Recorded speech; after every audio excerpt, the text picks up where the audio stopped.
Brexiteer John Redwood has ripped into France over its demands for the UK fishing market as Britain and the EU prepare to make a final push to get a post-Brexit deal agreed.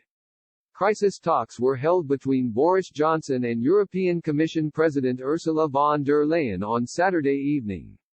During an hour-long phone call, the two leaders agreed to instruct their negotiating teams to resume talks on Sunday in a last attempt to see if they can resolve the remaining differences. However, UK sources warned that the process may still end without an agreement as both sides are struggling to agree on future fishing arrangements, state aid and the level playing field.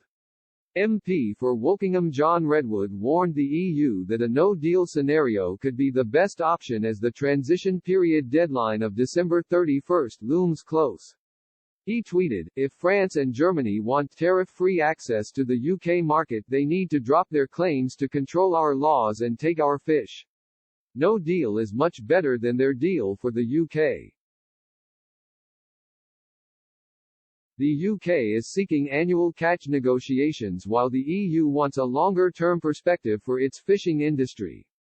Fishing nations such as France, Denmark, the Netherlands, Belgium and Spain were said to be concerned Mr. Barnier would cave to British demands this week.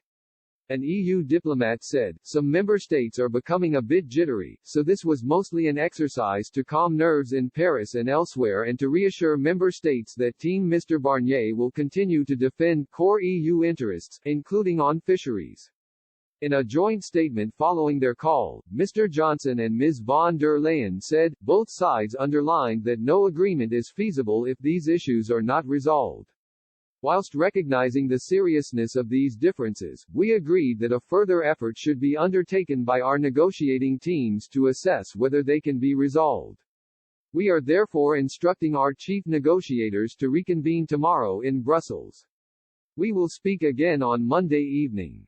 The call took place after lead negotiators for the two sides Michel Barnier and Lord David Frost announced on Friday that they were putting the talks on pause after the latest round of negotiations failed to achieve a breakthrough. Lord Frost will now travel back to Brussels on Sunday with a small team of negotiators to attempt to work through the remaining issues.